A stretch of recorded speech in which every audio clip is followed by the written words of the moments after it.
I met Prince when I was 12. Where did you meet Prince when you were 12? In Dayton.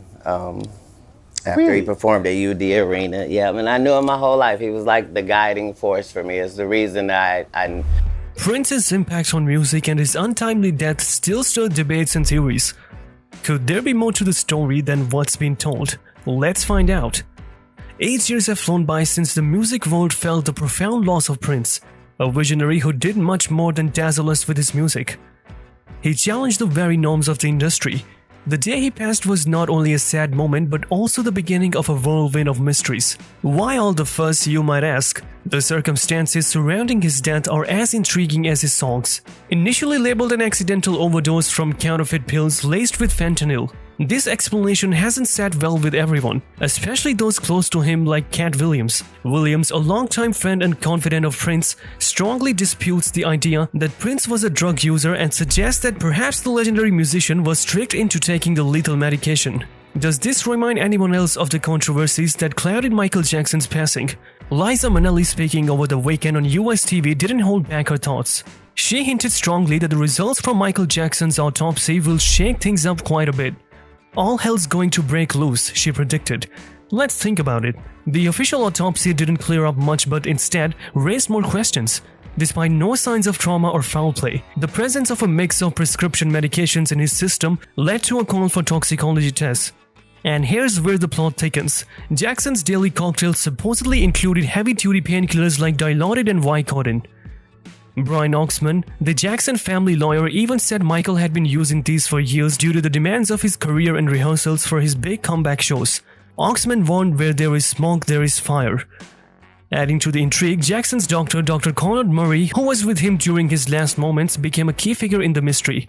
After Jackson was found, Murray attempted CPR, but then curiously he vanished from the scene. His car was even impounded by the police. And just when you think it couldn't get any more complicated, Jackson's former wife, Lisa Marie Presley, revealed that Michael had fears of dying just like her father Elvis. He seemed to have a premonition about his own demise. Switching gears to Katt Williams, he was a significant part of Prince's life. Their friendship kicked off when Williams was just a tender age of 12. More than just buddies, Prince was a mentor to him, influencing not only Williams' career trajectory but his approach to life's finer aspects, including their shared passions for music and luxury cars. Their trust extended beyond personal matters into realms of business advice. But the plot thickens when you consider the nature of Prince's death, which is almost similar to MJ. Official reports peg it as an opioid overdose, a conclusion at odds with Prince's well-known vegan health-focused lifestyle. Moreover, the timing is curious, with sudden performance cancellations and reports of a mysterious illness just before his death raising more eyebrows. Williams has expressed skepticism about the official narrative. He points to peculiar incidents like Prince being treated with Narcan during an emergency plane landing, a medication typically used for opioid overdoses. Strangely enough, Prince seemed well enough to host a party shortly after this. The mystery deepens with Prince's cryptic remarks about elevators, which he ominously referred to as the devil, a line that mirrors lyrics from his hit song Let's Go Crazy. Williams doesn't just throw out such ideas casually, he hints that he's holding on to receipts, evidence that might just point to a broader conspiracy behind Prince's sudden demise. Now, remember how all of Prince's music suddenly appeared on Jay-Z's streaming service Tidal right after his death? Here's where it gets even more tangled. Prince had granted Tidal exclusive rights to stream some of his music, but only for limited time, yet somehow his entire catalog popped up on the platform immediately after he passed away. Coincidence? Maybe, but many raised their eyebrows, wondering if there was a hidden agenda behind this rapid move. And it didn't end there.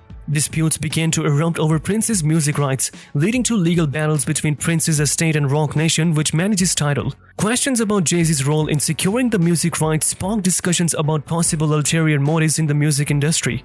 Even Kanye West hinted at potential foul play by influential figures in the music industry. Minnesota authorities released investigative materials, including photos and videos from Prince's home, which only added fuel to the fire of speculation. Prince's relationship with record companies was anything but smooth. He famously likened a record contract to slavery, highlighting his ongoing struggles with industry, a battle he first waged publicly back in 1993 against Warner Music.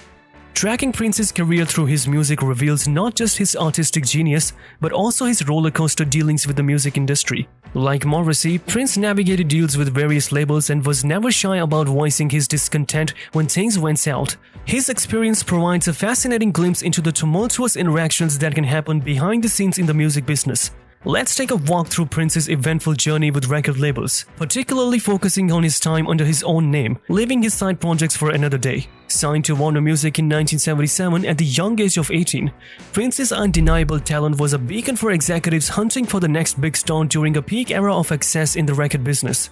His debut album For You launched in 1978 but only reached number 163 on the US charts. Despite this modest start, the industry was different back then. Labels were more patient, allowing artists time to grow and develop over several albums without the immense pressure to deliver hits immediately. From 1978 to 1981, Prince released an album each year. None of those broke major ground commercially, but he remained with Warner Music, valued as a serious artist who could potentially bring long-term prestige to the company. The game changed dramatically for Prince in 1982, a year after the launch of MTV. His album 1999 catapulted him into the top 10 in the US for the first time. Alongside Madonna, Prince became a pioneer of using music videos as a marketing tool, understanding early on how to use this medium to craft an artist's image and mythology. And by 1984, the release of Purple Rain, which was synergized with a blockbuster film starring Prince himself, solidified his status as one of the most thrilling pop stars on the globe. When Prince launched Paisley Park Records in 1985 with a helping hand from Warner, who also handled its distribution, he wasn't just creating a platform for his own music. Nope, he was setting the stage to boost the careers of other artists like Sheila E. and the Family, not to mention legends like Mavis Staples and George Clinton. From 1985's Around the World in a Day to 1992's Love Symbol album, Paisley Park Records was on a roll, releasing 8 of Prince's albums during a time of creative and commercial peak. But could the good times last forever? Guess not. By 1993, the atmosphere had changed. Prince's relationship with Warner had soared dramatically, leading to one of the most talked about disputes in music industry history. Why? Well, Prince felt that Warner controlled too much. His music and even his name. So what did he do? He showed up in public with slave written on his face and changed his name to an unpronounceable symbol.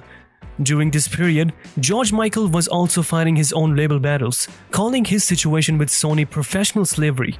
These actions from both the artists spotlighted serious issues within the industry, turning their personal battles into a broader debate on artists' rights. As the 90s rolled on, Prince didn't sit still. He launched NPG Records to take the place of Paisley Park Records, diving into a series of one-off deals with major labels like EMI, Arista, and Columbia, each time pushing the boundaries of his creative freedom. With all the twists in Prince's story, from revolutionary music icon to his battles against industry norms, there is a lot to unpack. Did Prince's defiance and independence shape the way we view artist rights today? And is that the reason for his death?